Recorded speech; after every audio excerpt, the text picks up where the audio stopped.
Hi, Dhruv. How are you? Hey, hey, hi, Arvind. I am good. How about you? Good too. Thank you. Thank you for joining and congrats again on your Yale admit. Absolutely. Thanks to you as well, Arvind, for helping me throughout the application. So, congratulations to both of us. Right. Yeah. Thank you again for taking the time. I know it's a busy time for you, right, with work and transition and all that. So glad to have this success story debrief. So maybe Absolutely. I just have a brief of what will the structure of our discussion, and I'd love to hear from you. So the floor will mostly be yours. But just to set some context on what we'll cover, we'll start with sort of a brief introduction of of yourself, your work experience, why you wanted to do an MBA, why specifically at Yale, etc. And then we'll talk about the application process, right? Basically, how did we approach it?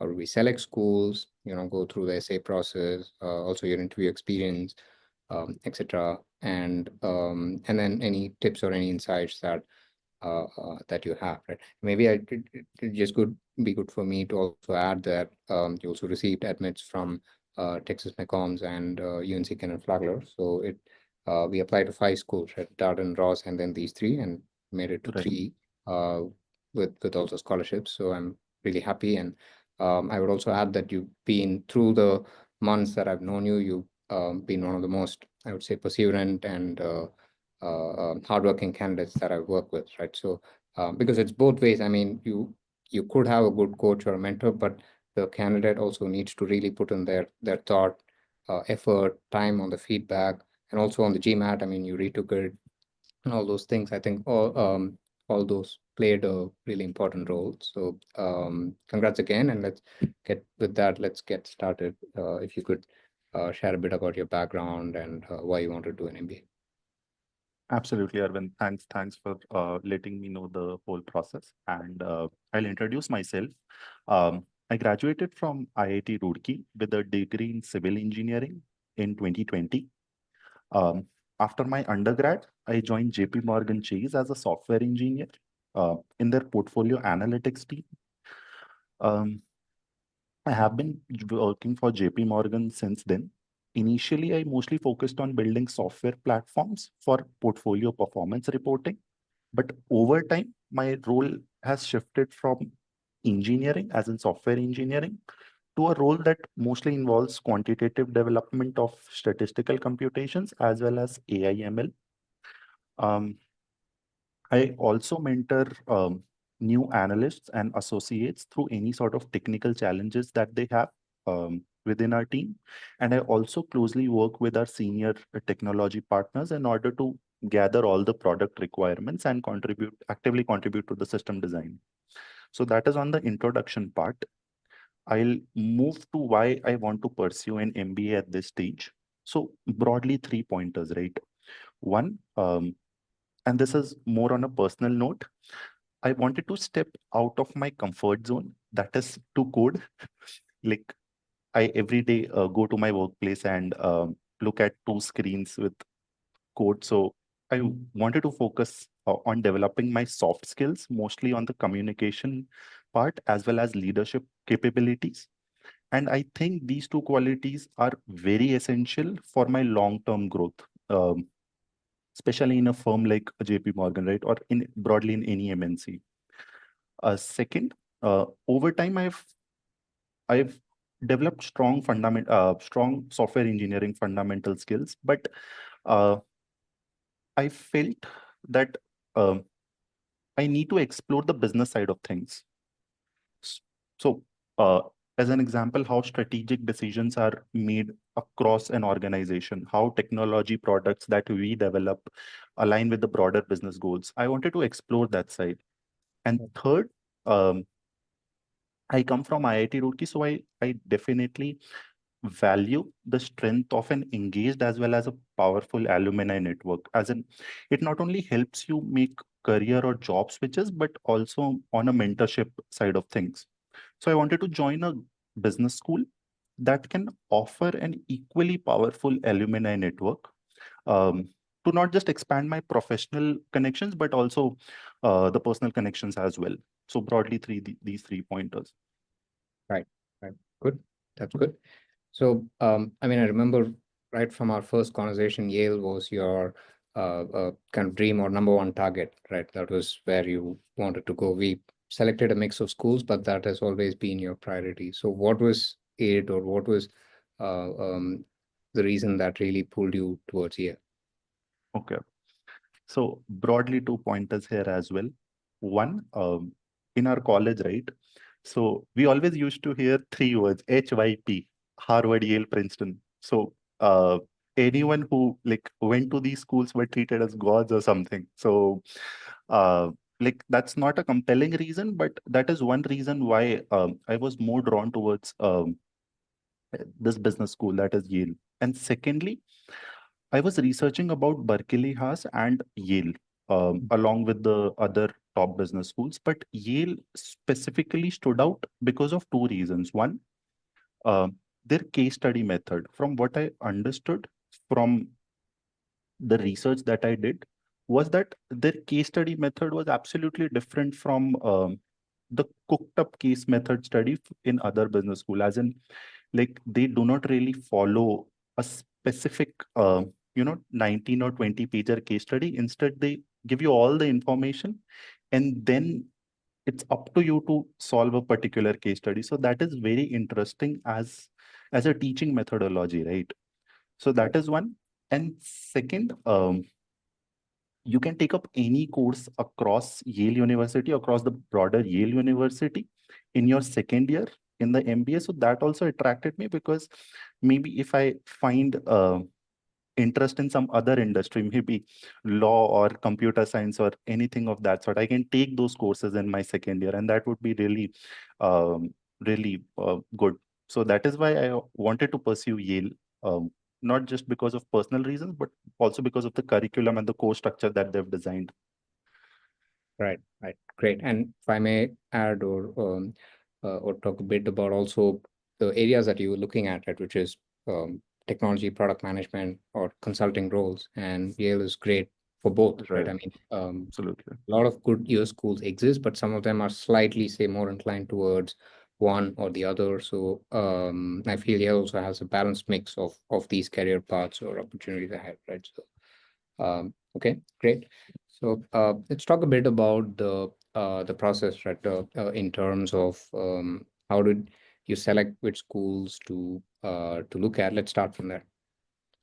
Uh, sure. So I'll start with my GMAT score, because Mhm. that will set the context Right. for the selection part.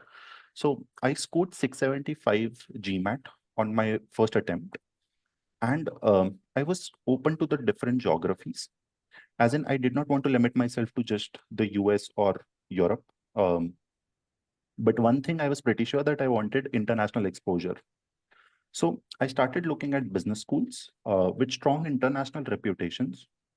But at the same time, I knew that the US top 10 um, or Europe top two, that is INSEAD or London Business School, would be a tough nut to crack. So I was aligning towards Oxbridge and US top 11 to 20 business schools, where I thought I had a more realistic shot. Mm. Um, but I was not 100% sure I was heading to a right direction. So I posted a profile review on GMAT Club Mhm. as to whether I'm thinking in the correct direction or not. What should be the right business schools to select, whether it's worth applying or not, based on my profile. So that is where I think I met Arvind. I talked to a lot of consultants before Arvind, but I was not getting that hit or some sort of like personal connection with them. But Arvind definitely stood out because his feedback was first on point, um, no sugarcoating things, and being very and he was very honest with all the feedback that he provided. At the same time, I also knew that even if I put my heart and soul into the applications, I still need some external perspective or need someone to guide me along the MBA application process. So after speaking to Arvind, we had a few brainstorming sessions related to the school selection. I think we had 2 to 3 initial sessions, wherein first what we did was that we first brainstormed all the anecdotes, be it my IIT preparation journey, be it my I like on-campus journey, what I did at IIT, like why I pursued JPMorgan after coming from a civil engineering background, why I made that switch, what I did at JPMorgan. So those brainstorming sessions really helped me align towards the right direction. And after 3 sessions, we decided that we should go with 5 schools. One, there will be an ambitious school that I'll let you know in a moment. 2, Darden, Ross, UNC, and then McCombs, University of Texas, McCombs. Right.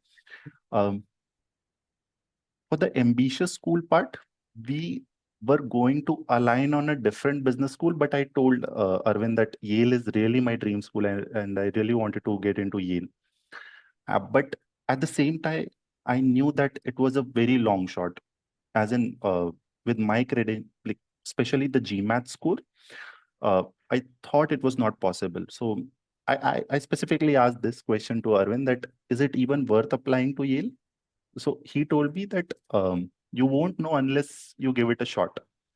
So that really encouraged me, not gonna lie. And I honestly don't think I would have gone through the Yale application.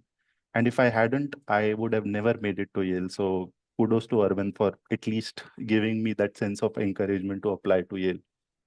So this was the whole part, how I selected the business school.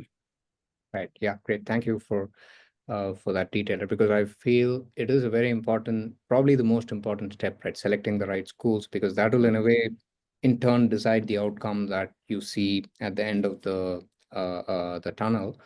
And also a great point on, because you want to be both ambitious at the same time realistic. You don't want to swing too far on either side of the fence. You don't want to play it too safe. At the same time, if too ambitious, then the competition is also pretty high. So that is something to keep in mind as well. So let's talk a bit about the application process right after that. So once we selected the schools, can you talk about how we worked on the CV and essays particularly?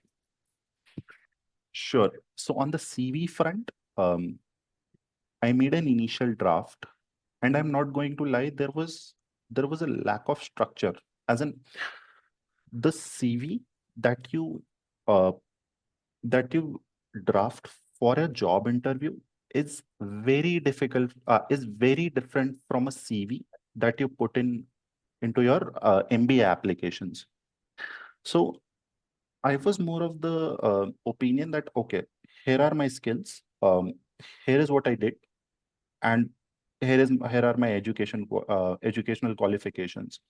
But the pointers were not really highlighting what I did, as in they were not quantitative enough, as in what were the quantitative results of what I did.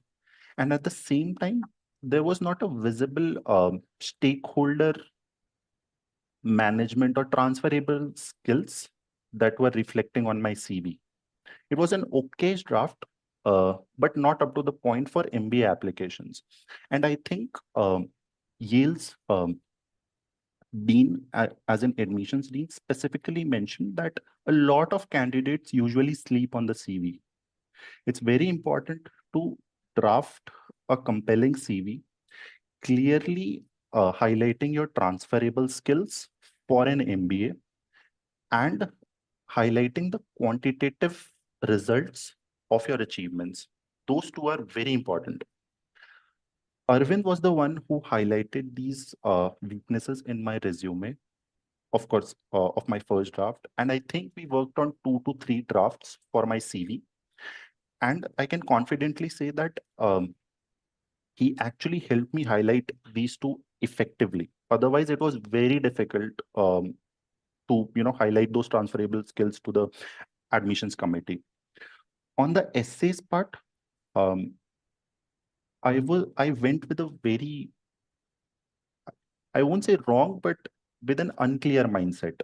So first, I was not 100% sure of my goals post my MBA, but it's for MBA application, it's very, very important that you retrospect on what you did up until now and what are your post MBA career goals. This is very important for an MBA application, and at the same time for other prompts other than the goals essay. I came from a mindset that, okay, I'll take 3 to 5 highlights of my JPMorgan experience and just plug them into the essays and it's going to work. It doesn't work that way. So as I've already mentioned, I was very unclear about my post MBA career goals and the motivations behind them. So Admin Street as an Arvind really helped me navigate different career paths. Okay, this is product management, consulting. He also told about investment banking, and this is how it relates to your post MBA career goals. And he coached me structure my goals more thoughtfully and reflect on them with clarity. That was very important. Second, after my initial essay drafts, um, he helped me dig deeper and deeper after every edit. I think we did over 7 to 8 edits per school. And with every draft, he pushed me to think deeper and deeper about my anecdotes, as in the stories. And he was very clear that the generic responses are not going to work. He emphasized on depth that, okay, if you are talking about a project, it's very important to understand what you did, what were the personal qualities that help you achieve a result, and what were the weaknesses as well, because a lot of candidates do not want to highlight the weaknesses. Maybe you failed at a project, but you overcome those weaknesses later on. So even those are very important, and you need to highlight those things into your story, right? So he was the one to actually guide me in the right direction. And after 7 to 8 edits per school, as I've already said, we were ready with the final drafts for each school. Third point, I think I was relying on a lot of AI generated content. That is, I was using a lot of Chat GPT, and at the time, Claude AI, DeepSeek was not there. So, and Arvind was the one, because I was deep in the application process, right? I was not really able to figure out that, okay, from an external perspective, how will the essays look like? Will it sound robotic or not? But Arvind was the one who bring a more humane and emotional touch to the essays. And he definitely helped me add reflection and genuine emotion in every story. So these are broadly the pointers that I wanted to highlight about the essay preparation and the CV preparation. Right. Yeah. Thank you, Dhruv, for the detail sort of debrief, right? And it's actually a great point that you raised, especially on the introspection or being personally invested in the application, because that's something that I feel, a lot of us Indians culturally, or even, generally, we're wired very analytically, right? We're good with numbers, we're good with engineering, etc., but we're not the best at introspecting, especially admitting failure or admitting a challenging situation. Those are the essay prompts, right? I mean, they don't necessarily only ask about the achievements. It's about, tell me about a time that you faced a challenge, or tell me about a time, even in the interviews, right, when you failed or something of the sort. But I think that's something that I also see with a lot of Indian engineers, right? Generally speaking, is there. I mean, the core strength is really analytical skills, which is great. I mean, that's also a very transferable skill. But at the same time, having this, I feel the application process is kind of like a preview of the MBA experience itself, right? Because it gives you the time and sort of the mindset that you need to have when you're inside the classroom, or even when you graduate, when you're in a business role, to think, to introspect, to see where you stand. Even if you made a mistake, what did you learn? Or if you succeeded, how did others help? And I think those kind of aspects are great points that you touched on, right? And another point to add is, I mean, I know you had a tough or a hectic job, so doing I mean, giving feedback is good, but the equally important part is acting on it, right? To reflect and get back within time frames on. And I know sometimes I can be a bit pushy with some words, or nitpicky on picking certain things. But I think that's also absolutely credit due to get back and ask questions if something is not clear, or get on to discussions, and actually take feedback points to action, right, and to reflect. And I think that really helped us kind of strengthen the narrative, right, so to speak. Right. So can we talk about the interview process? After the shortlist decision came out, but actually before that, I mean, there was something interesting that happened. There was a retake of the GMAT that you took. So can you share a bit about those two aspects, right? The GMAT retake, the update to the school, and also the interview process. Sure, Arvind. So if I remember correctly, the last application date was that of Yale, January 7th, if I remember correctly. And within a few days, I got an interview invite from UNC.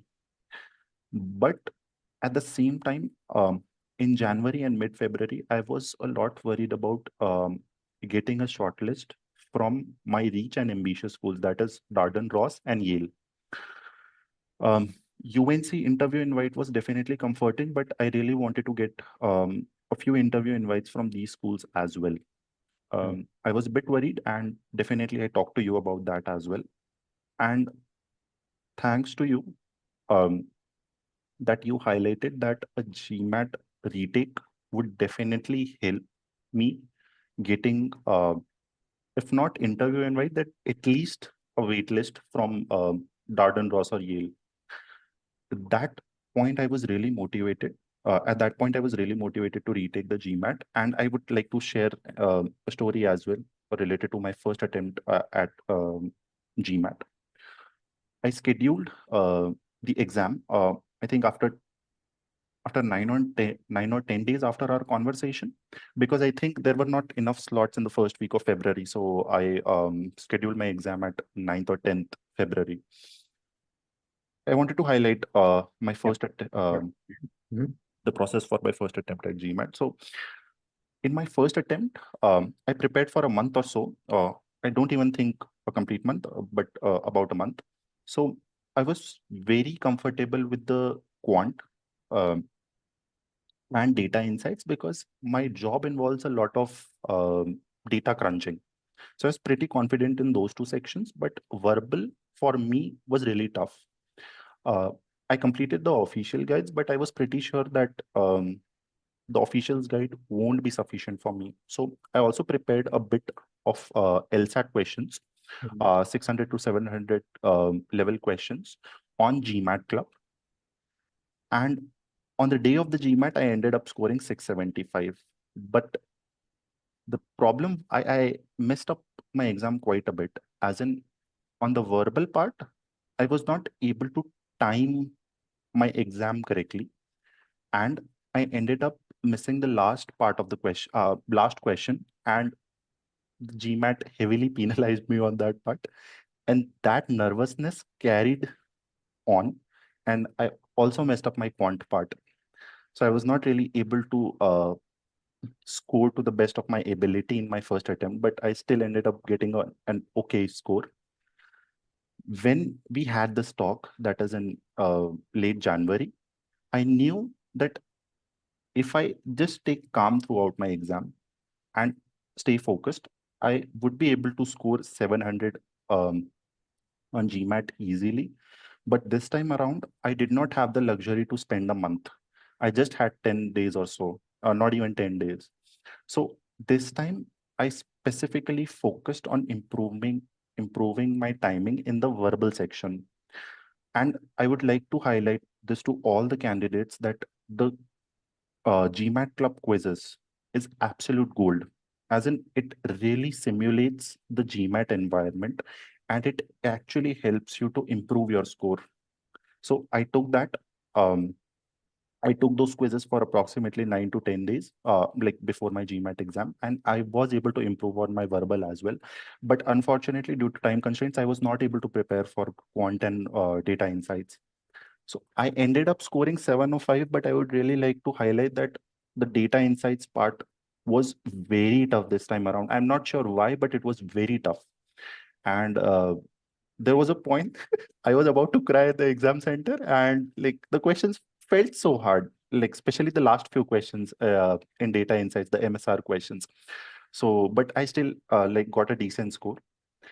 And then just like after my exam ended, I was walking towards my hotel, which was a few blocks away from the exam center. And I first thing I did was to text Arvind, and he was super happy, and at the same time he was there to support me. He said that, okay, return to your hotel, we can touch base on this part, and he helped me frame the email to the adcoms that, okay, I have received an update score of 705, improved from 675, and can you please consider that? He actually helped me to draft that particular email, and definitely I think it helped me with all the schools that I applied to, the scholarships that I got. Definitely, like this particular aspect helped me getting the scholarships. Otherwise, it was not possible. So thanks, Arvind, again for that particular. And just to I mean, the Yale interview invite, you did receive it right before, or you submitted the score or something like that, right? So Yeah. or was it after? No. So, okay. So there's an interesting story there as well. So I talked to you, and then I returned my home, as in Mhm. which was a few kilometers away from the hotel. And then I received Yale interview invite. But the catch is that I did not submit my updated score to them just until this point. Like I did not submit the updated score, but I got an invite even Right. before submitting the new score. So Right. Okay, great. Yeah, that's something pretty interesting, right? Because this was also one of the first times that I had seen a situation like this was, while shortlists were being rolled out, you had you retook and you had a very good score. And I think that also really helped in the sense that, you know, uh, it gives a strong signal that you want to improve and you have improved, right? Because you could have settled, I mean, 675 is not a bad score, right? It is a good score. But as you said, for a school like Yale, a higher score would help. And yeah, absolutely. I think that's a great point. So, can we talk about the interview process? So, after you receive the interview invite, what are the steps with Yale? uh, sure, Arvind. So I'll be completely honest, I'm not great at interviewing. Um, During our mock sessions, I fumbled a lot. I even blanked out at certain questions, and I was really struggling with structuring my responses. So you were the one who coached me for the interviews. As in, for the broader audience, there are three parts. One, introduction. Second, goals and your motivations, why you want to pursue MBA and questions around that. And the third part was behavioral questions. So um, I knew why I wanted to do MBA, but in an interview setting, you really, really need to convince the interviewer as to what are your motivations. Um, the introduction should be very structured. It shouldn't be generic and sort of all around the place. And even the behavioral questions, you need practice for the behavioral questions. You cannot come up with something on spot for those behavioral questions, right? You need some sort of preparation. So Arvind was the one who actually helped me with the clarity, not just with the individual answers, but to the entire flow of the interview. He was the one who coached me as in, okay, these are 5 to 6 big hits in your profile, and you need to, you know, sort of paint that picture to the interviewer as to this is who you are, why you want to pursue your MBA. Because if you are able to clearly convey your goal, as in what do you want to do post your MBA and why you want to do your MBA, your half of the job is done. Right. So the framework that he provided was absolutely commendable. no doubt with respect to that.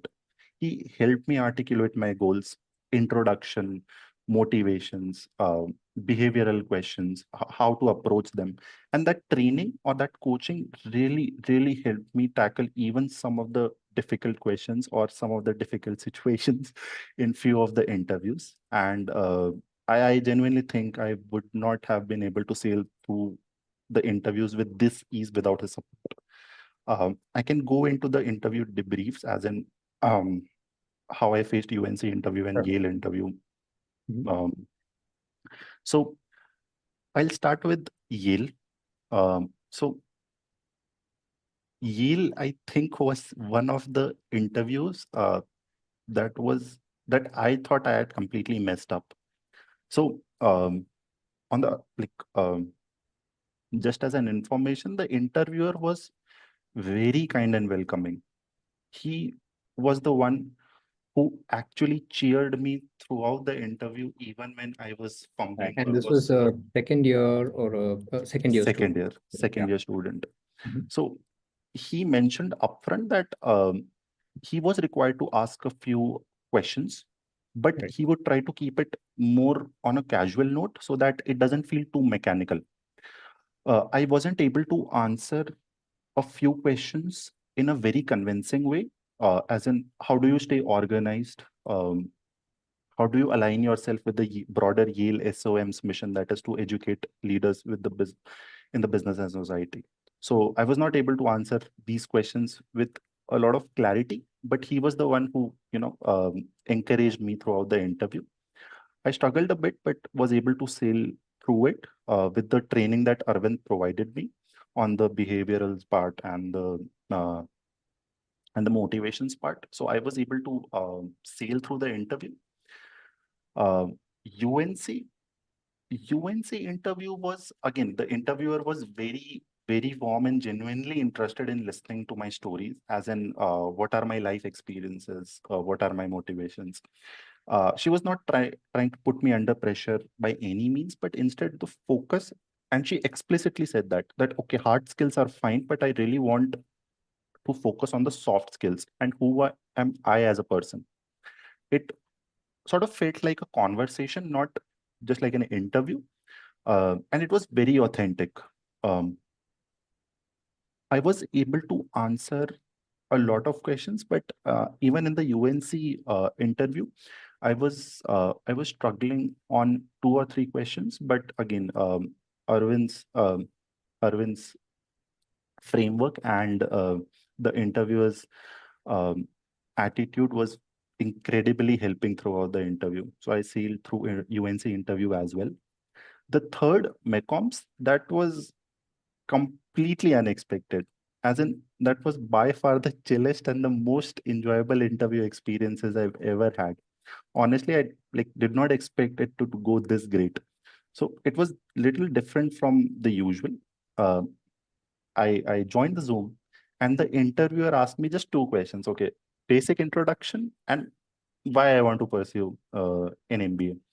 And after that, he said that okay, if you have any questions, you are free to ask me.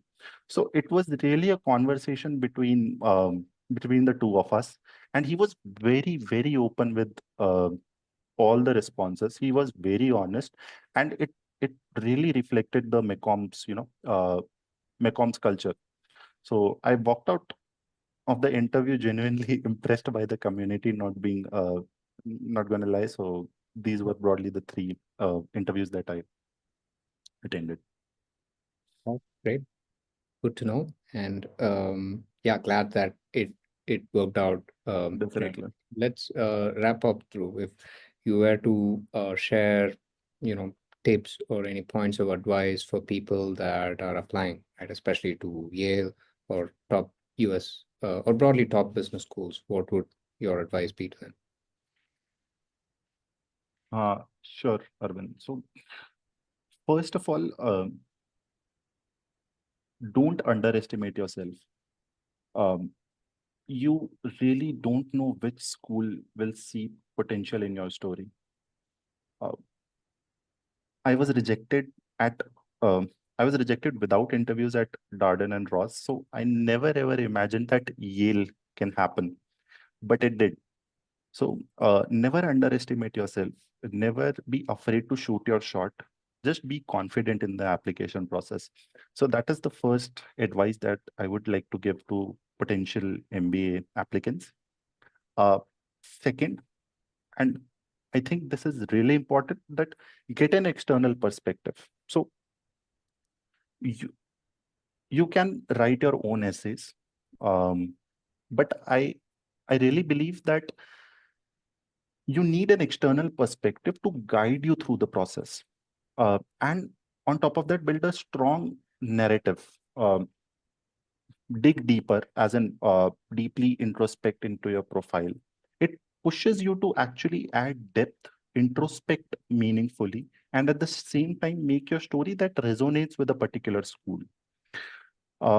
Sometimes we are not able to see the weaknesses in our essays. I was not able to see. I was not able to see that my essays were sounding too robotic. Arvind was the one who actually highlighted that to me, and was incredibly helpful.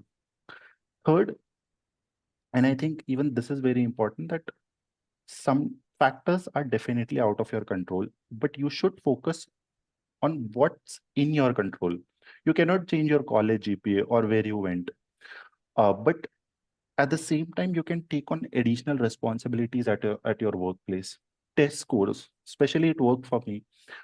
You can change your test scores. You can give multiple attempts. There is no harm. Really, business schools do not really look down upon multiple attempts. So you can take multiple attempts, right? Um, I really think that if Arvind hadn't pushed me to take GMAT, I would have ended in a much, much tougher spot. So I'll say put in the work, stay open to feedback, and as my first pointer said, like, do not count yourself out in any stage of the MBA application process. So these are broadly the three pointers that I wanted to mention. Right. Okay, great. Thank you again, Dhruv, for taking the time. I think that was a great Absolutely. chat and very honest and candid insights. All the best again for your time at Yale. I'm sure you'll do Thank great. you. And yeah, we'll keep in touch. 100%. Thank you.